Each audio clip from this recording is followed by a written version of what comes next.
Shalom Bapak Ibu semua.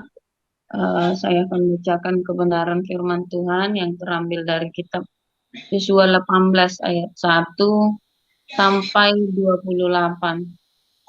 Beginilah pembacaan kebenaran firman Tuhan. Maka berkumpulnya segenap umat Israel di Silo. Apa? 20 sama John lupa dihitung. Oh, Lalu mereka menempatkan kemah pertemuan di sana, karena negeri itu telah takluk kepada mereka. Pada waktu itu masih tinggal 7 suku di antara orang Israel yang belum mendapat bagian milik pusaka. Sebab itu, berkatalah Yosua kepada orang Israel, berapa lama lagi kamu bermalas-malas, sehingga tidak pergi menduduki negeri yang telah diberikan kepadamu oleh Tuhan Allah nenek moyangmu? Ajukanlah 3 orang dari tiap-tiap suku, maka aku akan menyuruh mereka supaya mereka bersiap untuk menjelajahi negeri itu, mencatat keadaannya, sekadar milik pusaka masing-masing, kemudian kembali kepadaku. Sesudah itu mereka akan membaginya di antara mereka menjadi 7 bagian. Suku Yehuda akan tetap tinggal dalam daerahnya di sebelah selatan, dan keturunan Yusuf akan tetap tinggal dalam daerahnya di sebelah utara. Kamu catat keadaan negeri itu dalam 7 bagian, dan kamu bawa kemari kepadaku. Lalu aku akan membuang undi di sini bagi kamu di hadapan Tuhan Allah kita. Sebab orang Lewi tidak mendapat bagian di tengah-tengah kamu. Karena jabatan sebagai imam Tuhan ialah milik pusaka mereka. Sedang suku Gad, suku Ruben dan suku Manasye yang setengah itu telah menerima milik pusaka di sebelah timur sungai Yordan yang diberikan kepada mereka oleh Musa hamba Tuhan. Kemudian bersiaplah orang-orang itu lalu pergi, sedang Yosua memerintahkan kepada mereka pada waktu mereka berangkat supaya mereka mencatat keadaan negeri itu. Katanya, pergilah, jelajahilah negeri itu, catatkanlah keadaannya, kemudian kembalilah kepadaku. Maka di sini, di Silo, aku akan membuang undi bagi kamu di hadapan Tuhan. Orang-orang itu pergi dan berjalan melalui negeri itu. Mereka mencatat keadaannya dalam suatu daftar, kota demi kota dalam 7 bagian, lalu kembali kepada Yosua ke tempat perkemahan di Silo. Lalu Yosua membuang undi bagi mereka di Silo di hadapan Tuhan, dan di sanalah Yosua membagikan negeri itu kepada orang Israel sesuai dengan pembagian mereka. Maka keluarlah undian suku Bani Benyamin menurut kaum-kaum mereka, dan daerah yang diundikan kepada mereka terdapat antara daerah Bani Yehuda dan daerah Bani Yusuf. Batas pada sisi utara bagi mereka mulai dari sungai Yordan. Kemudian batas itu naik ke lereng gunung di sebelah utara Yeriko, naik ke barat ke pegunungan, dan menuju ke padang gurun Bet Awen. Dari sana batas itu terus ke Luz, ke selatan, ke arah lereng gunung dekat Luz, itulah Betel. Kemudian batas itu turun ke Atarot, Adar di pegunungan yang di sebelah selatan Bet Horon Hilir. Kemudian batas itu melengkung, lalu membelok dari pegunungan yang di seberang Bet Horon di sebelah selatan menuju ke sisi barat daya dan berakhir di Kiryat Baal. Itulah Kiryat Yarim, suatu kota Bani Yehuda. Itulah sisi barat. Sisi selatan mulai dari ujung Kiryat Yarim, kemudian batas itu menuju ke barat dan menuju pula ke mata air Menoktoa.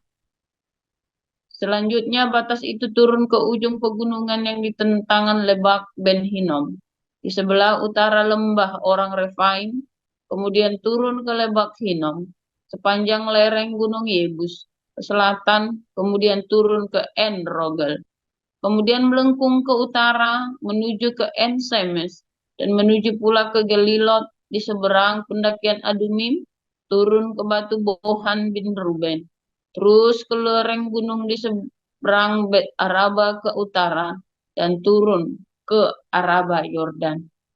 Kemudian batas itu terus ke lereng gunung dekat Bet Hogia ke utara, dan batas itu berakhir ke teluk utara Laut Asin, ke muara sungai Yordan di sebelah selatan. Itulah batas selatan. Sungai Yordan ialah batasnya pada sisi timur. Itulah milik pusaka Bani Benyamin dengan batas-batasnya ke segala penjuru menurut kaum-kaum mereka. Kota-kota suku Benyamin menurut kaum-kaum mereka ialah Yeriko, Bet Hogla, Emek Kejis, Bet Araba, Jemaraim, Betel, Ha'awim, Para, Ofra, Kefar Ha'amonai, Ofni dan Geba, 12 kota dengan desa-desanya. Gibeon, Rama, Beerot, Mispa, Kefira, Moja, Rekem, Irpel, Tarala, Jela, Elef, dan Yebus. Ialah Yerusalem, Gibeat, dan Kiryat, 14 kota dengan desa-desanya. Itulah milik pusaka Bani Benyamin menurut kaum-kaum mereka. Demikian. Lanjut Pak Kasianus Dino.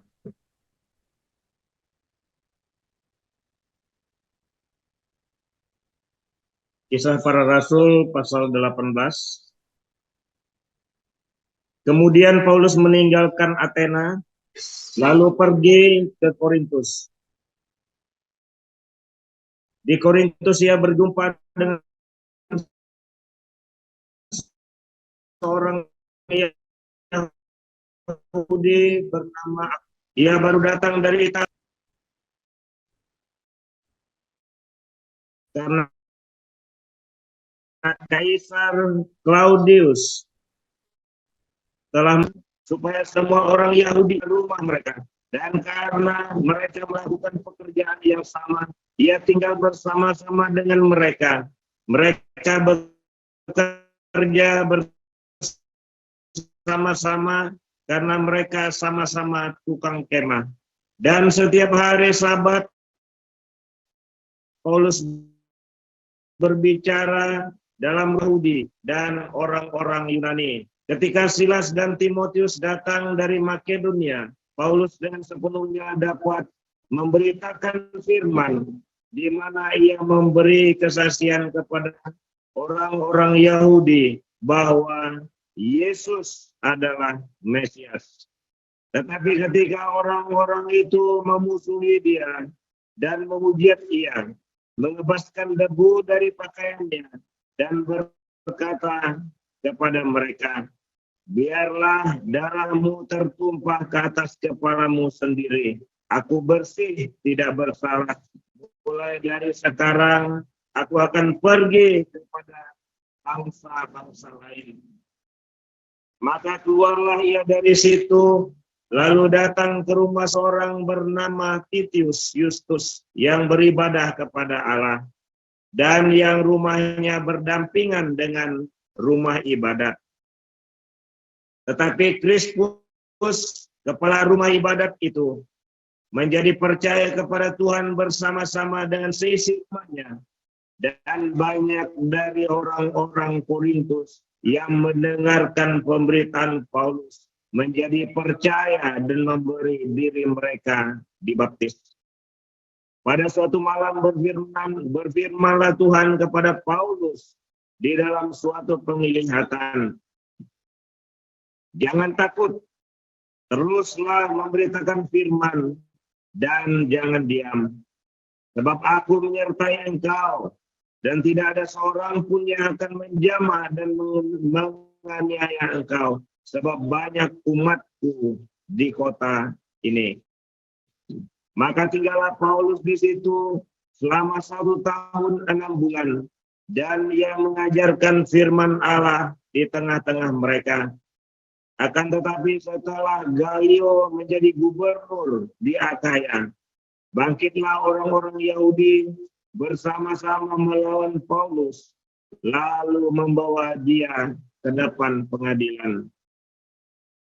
Kata mereka, ia ini berusaha meyakinkan orang untuk beribadah kepada Allah dengan jalan yang bertentangan dengan hukum Taurat. Ketika Paulus hendak mulai berbicara, berkatalah Galio kepada orang-orang Yahudi itu, hai orang-orang Yahudi, jika sekiranya dakwaanmu mengenai suatu pelanggaran atau kejahatan, sudahlah sepatutnya aku menerima perkaramu. Tetapi kalau hal itu adalah perselisihan tentang perkataan atau maka hendaklah kamu sendiri mengurusnya. Aku tidak rela menjadi hakim atas perkara yang demikian. Lalu yang mengusir mereka dari ruang pengadilan. Maka orang itu semua menyerbu Sostenes, tetapi kepala rumah ibadat, lalu memukulinya di depan pengadilan itu. Tetapi Galio sama sekali tidak menghiraukan hal itu. Paulus tinggal beberapa hari lagi di Korintus, lalu ia meminta diri kepada saudara-saudara di situ dan berlayar ke Syria. Setelah ia mencukur rambutnya di Sengkrea, karena ia telah bernasar, Priscilla dan Aquila menyertai dia.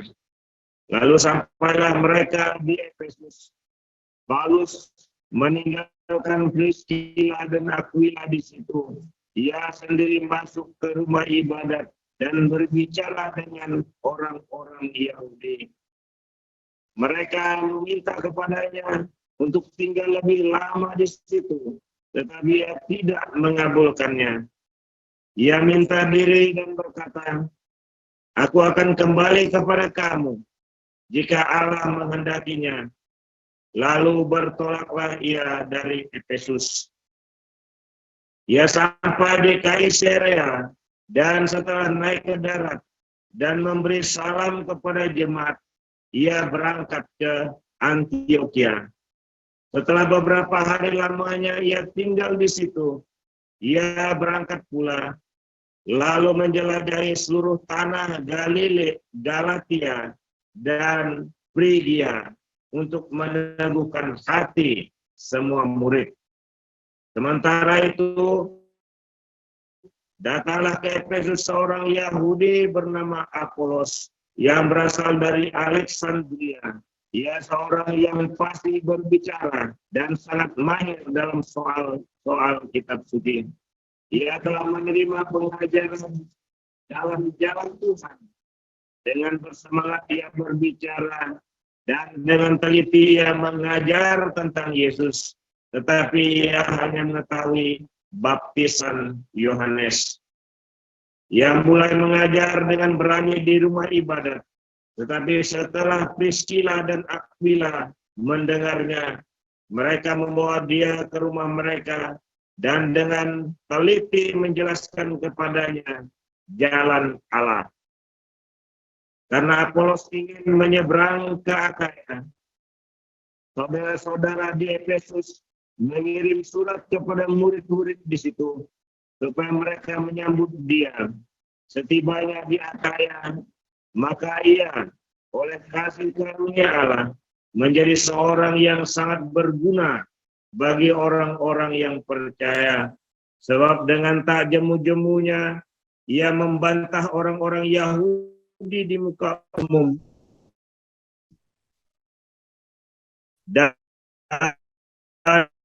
membuktikan diri dari kitab suci bahwa Yesus adalah Yesus. Terima kasih para lektor. Demikian bacaan Alkitab untuk hari ini. Ya, Bu. Kita akan mendengarkan renungan pagi hari ini oleh Pastor Joseph Poljang dengan judul Kependudukan Israel di Palestina. Silakan, Pastor.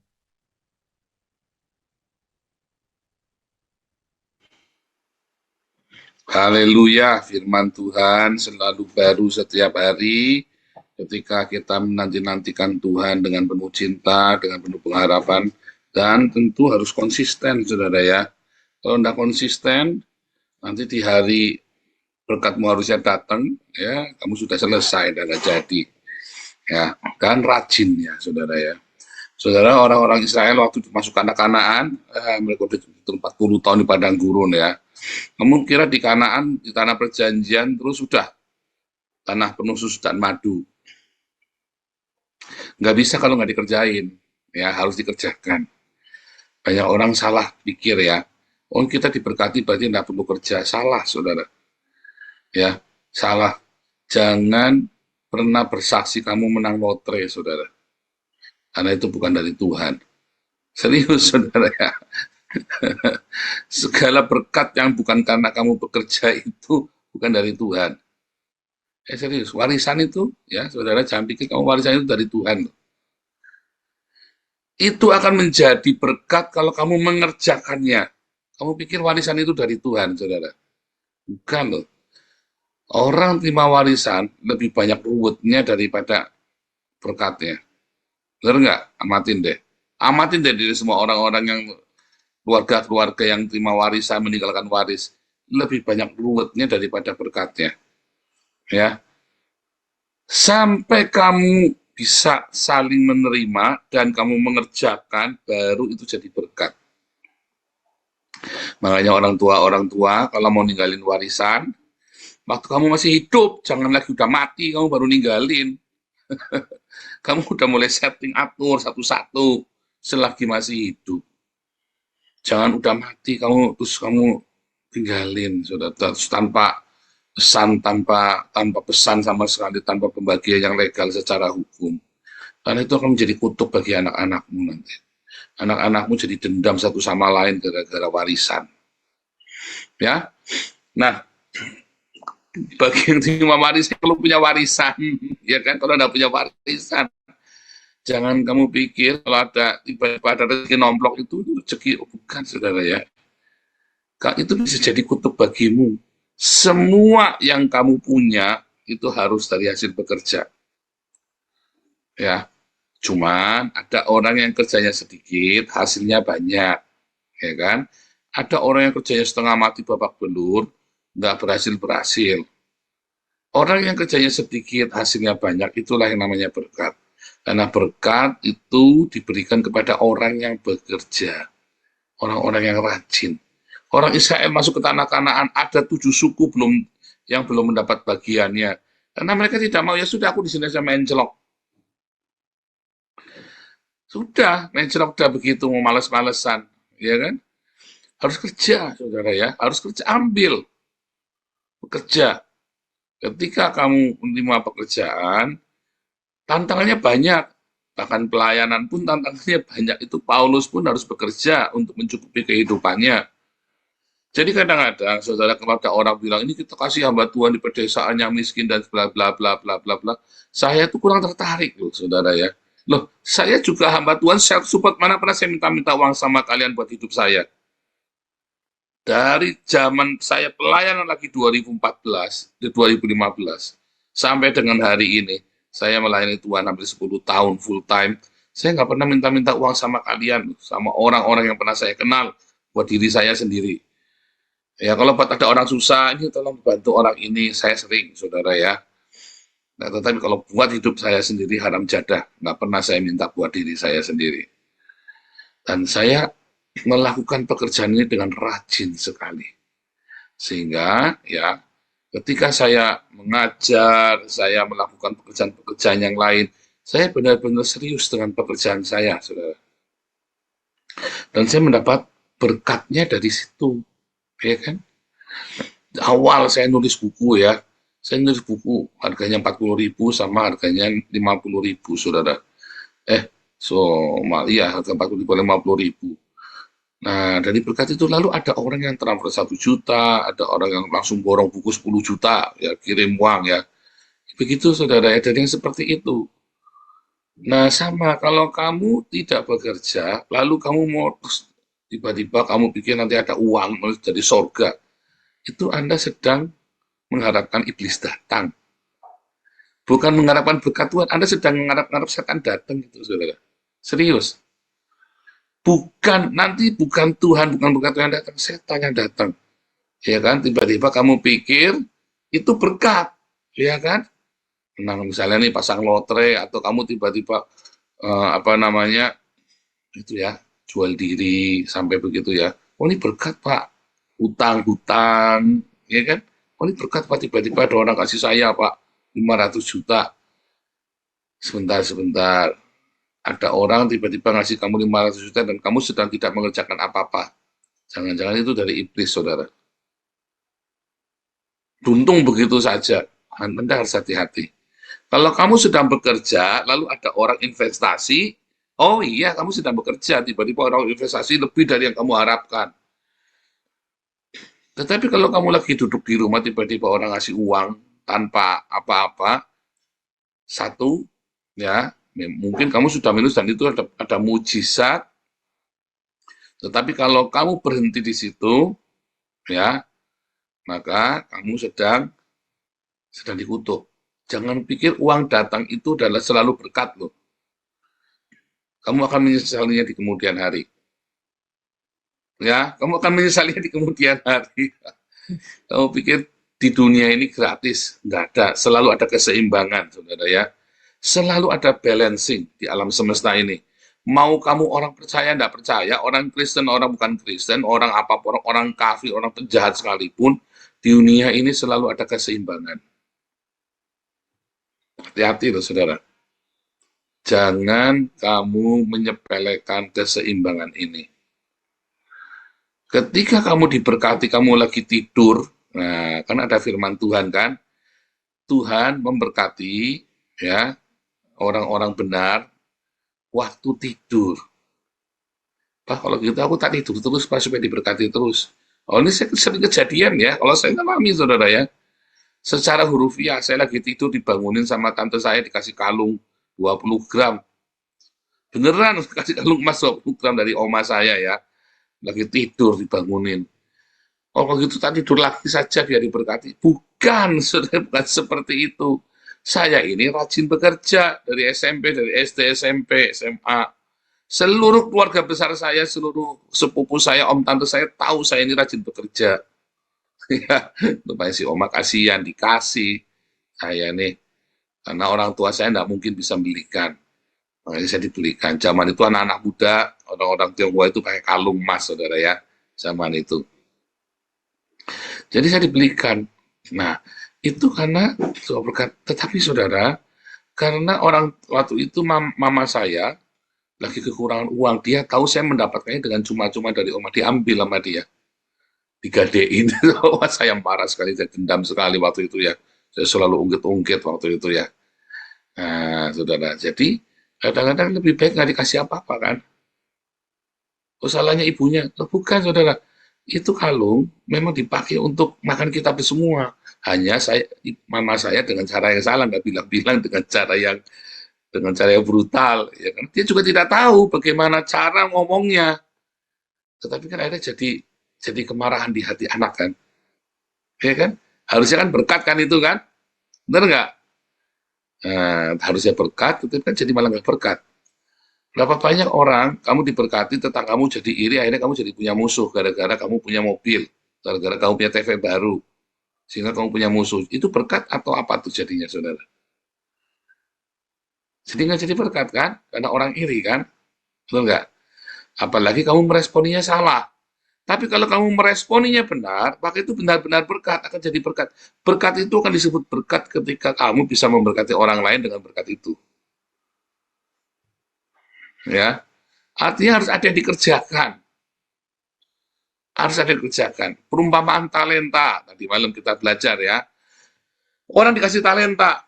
Talenta itu bukan main musik, ya udah jadi, talenta saya main musik Pak, gundul muka yang salah itu pendeta ngajarinya itu ya. Sampai akhirnya terframing dunia ini bahwa yang namanya talenta itu talenta menyanyi, talenta ngelucu, talenta kentut itu malam ya. Kentut yang ada nadanya itu dibilang talenta. Yuk. Saudara, kalau ada orang bisa kentut ada nadanya itu mau dijadikan buat praise and worship di gereja begitu. Saudara, oh ini kentutnya hebat, ini mujizat ini. Oh begitu, kan geblek kan. Ya kan? Semua dibilang talenta, asal ke orang lain dikit dibilangnya talenta. Bukan, saudara ya. Talenta itu benar-benar uang. Ketika Tuhan kasih kamu uang, pertama kamu benar kasih uang. Lalu kamu dilihat, kamu kerjakan uang itu enggak, saudara. Yang punya 5 talenta dikerjakan, maka dipuji, berkat. Yang punya 5 talenta, yang punya 2 talenta dipuji, berkat karena kerja. Yang punya 1 talenta disimpan, sial dia, saudara. Coba lihat, dikasih malah sial kan? Apa yang kamu punya sekarang? Jadi berkat apa jadi sial? Kalau kamu tidak kerjakan apa yang Tuhan sudah kasih buat kamu, ya, musial. Ya, apa yang kamu kerjakan itu harus jadi berkat buat orang lain. Kamu harus kerjakan dengan rajin. Beberapa kita pernah kasih fasilitasi beberapa orang, ya saudara ya. Sebenarnya kita lihat saja, bukan ngetes, bukan. Nggak ada kita kepengen ngetes Al-Quran, nggak ada. Ya pokoknya kita naluri alamiah. Oh ini bagus, ini rajin nih, oke kita kasih. Kita pikir, coba ini miskin nih, coba kita kasih kail. Nah, mungkin kita kasih motor, ada yang kita kasih macam-macam. Nggak jalan saudara, malah motornya STNK-nya juga ada apa-apa, nggak ngerti kantor polisi, ada yang dikasih kemarin S3D, ada yang apa, itu selalu ada saudara. Ya, kan kita tidak perlu ngomel-ngomel, tetapi itu ada. Dan itulah ketika orang diberkati, ya, dia tidak tahu berkat ini sebenarnya orang akan menuntut, bukan yang ngasih, tetapi orang yang melihat semua nonton, dan dia akan menuntut. Ada orang yang tiba-tiba diberi, kamu jangan pikir, oh, asik, oh luar biasa, jadi Kristen enak ya, semua dikasih. Kamu dituntut loh, saudara. Termasuk kamu jadi mualaf. Ya kan, jadi orang Islam kan dikasih barang-barang, itu kan Agustan segala macam kan. Dikasih kemudahan kan, oh, kamu dituntut loh, kamu diikat. Ya serius, saudara. Makanya Hani Kristen itu ngedan minta ampun kan, untuk menganiaya orang-orang Tionghoa yang Kristen kan. Bukan cari perkara supaya dia dapat nama di kalangan orang Islam kan. Karena dituntut lebih lagi. Anda pikir ketika kita punya donasi di sini begitu besar, terus kita santai? Nggak boleh, saudara. Harus kerja, enak-enakan. Kamu pergi ke gereja, mau Natalan aja kamu jualan resoles dulu kan? Iya kan, kamu mesti jualan bulu gulung dulu, mesti jualan pempek dulu kan, mau Natalan kan, mau retreat kan. Di tempat kita mau kopdar, nggak perlu jualan. Bener nggak? Duitnya selalu ada kan? Kita mau kopdar lah, kita mau bikin acara apalah, mau bikin kebadui lah, kita mau bikin acara bakso, tidak pernah kita suruh pengurus jualan ini dulu, jualan tahu dulu, tidak pernah saudara, jualan kerupuk dulu, ya modalnya 100 rupiah kita jualnya 1000, oh ini buat pelayanan. Anda sedang ngajari anak-anak itu jadi jahat, modalnya 1000 dijualnya 100.000, pempek ini buat pelayanan, tante, om. Anda sedang ngajari nggak benar loh sebetulnya itu.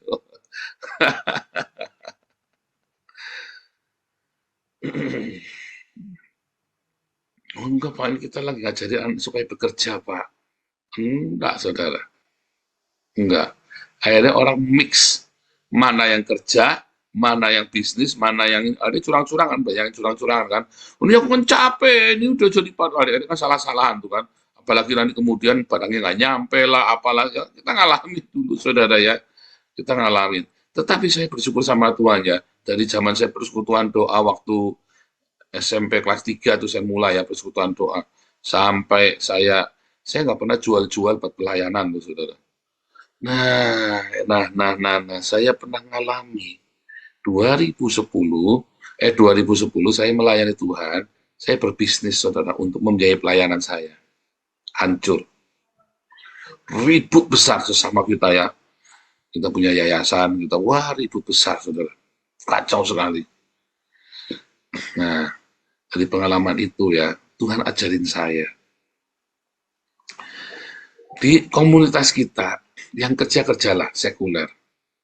Anda yang mau menaburlah. Yang jadi pengurus, uruslah uang itu dengan benar, dengan baik, dengan tanggung jawab. Ya, saudara ya.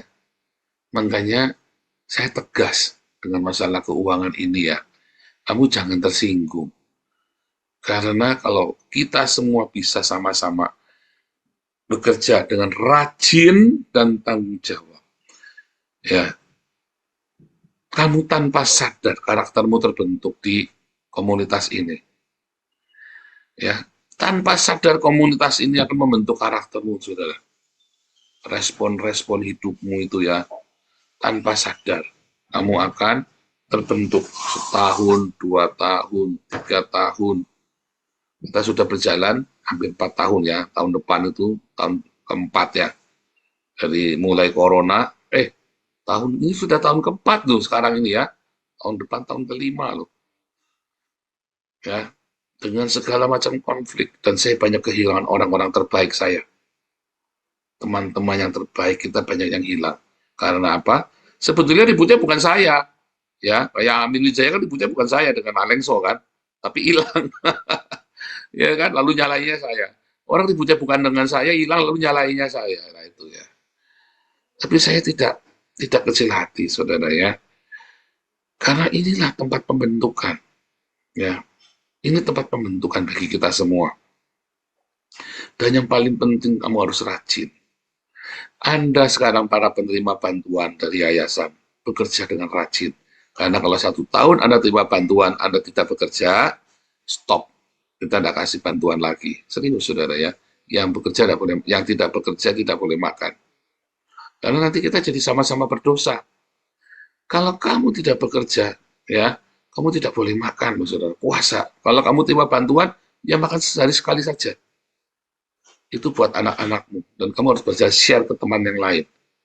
Serius, ya. Serius. Puasa itu juga bekerja loh, saudara.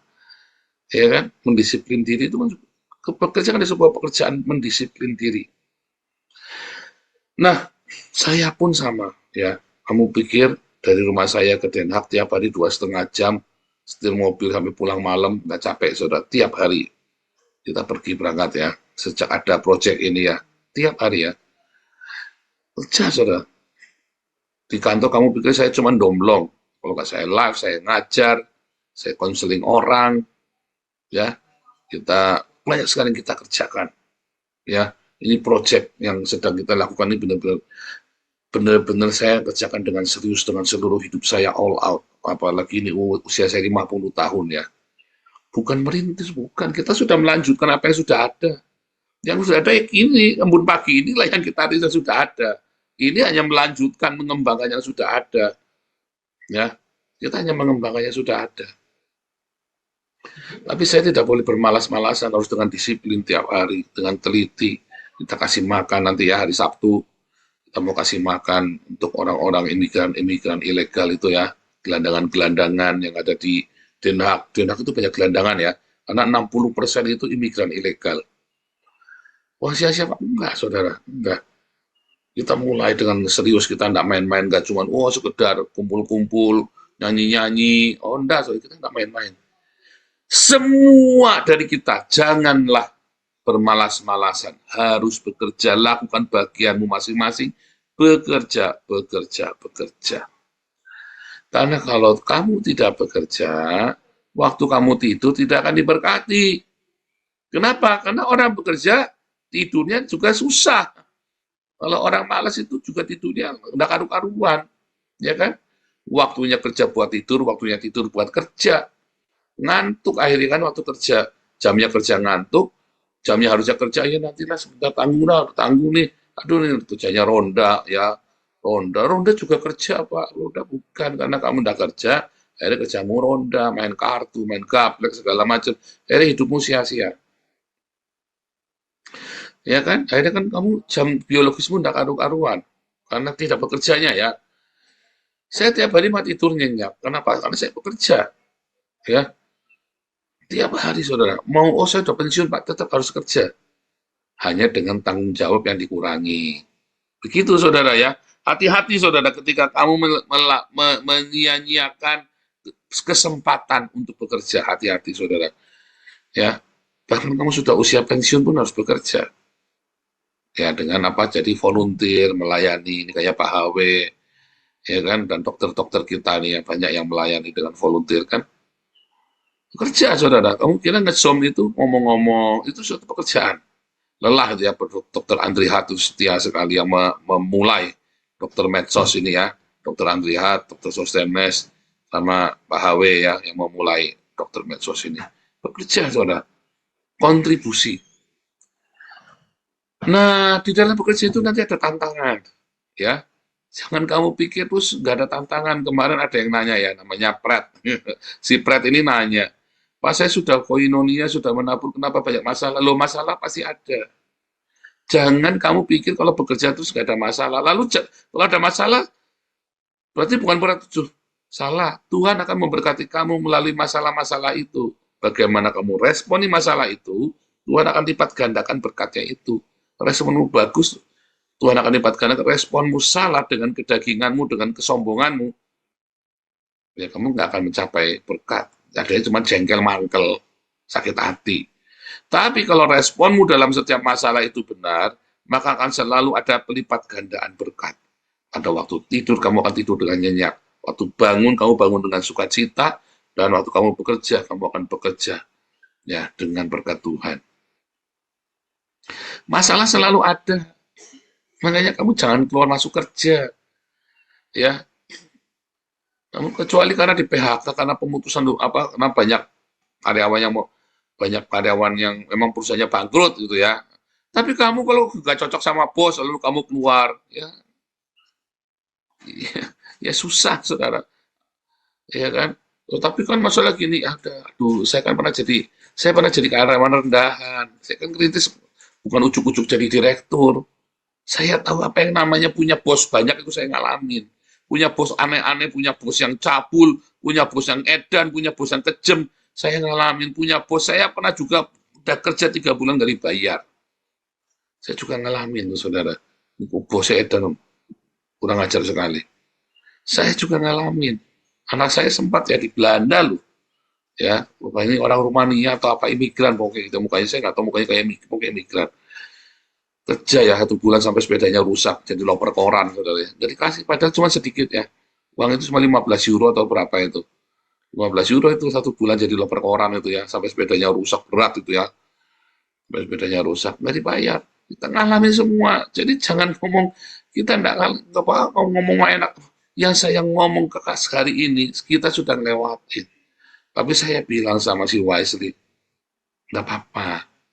Sebab kemarin kalau nggak kerja kamu stres. Kamu harus bekerja. Akhirnya Wisely itu ngomong Belandanya itu fasih sekali, karena dia biasa kerja ketemu sama orang. Ya, dan dia jadi volunteer kerja saudara di YMCA ya, Youth with Mission itu ya. YMCA, ya, Youth with Mission. Jadi, dia kerjakan ya saudara ya. Akhirnya ada banyak sekali berkat-berkat ya. Tuhan melihat, manusia juga melihat loh saudara. Dan alam semesta itu selalu adil. Mau kamu orang kafir, mau orang Islam, Kristen, Buddha, Hindu, Konghucu, lahir baru, dan lahir baru. Bekerjalah dengan rajin. Dalam bekerja itu jangan suka mengeluh, kerjakan. Setiap ada tantangan, responnya harus rendah hati, responnya harus dengan sabar. Jangan langsung, wah harga diri, prinsip, wah bla bla bla bla. Kecuali dia mau opok-opok masalah seks, kecuali dia sudah mulai, ya saudara ya, sudah mulai cabul masalah seks dan menyuruh kamu kriminal, kamu stop.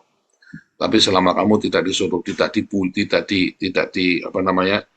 masalah seks ya, yang perempuan laki-laki kamu dirayu atau di apa, dan kamu tidak ada masalah kriminal, kamu harus tahan. Oh, dia menghina keluarga saya, Pak.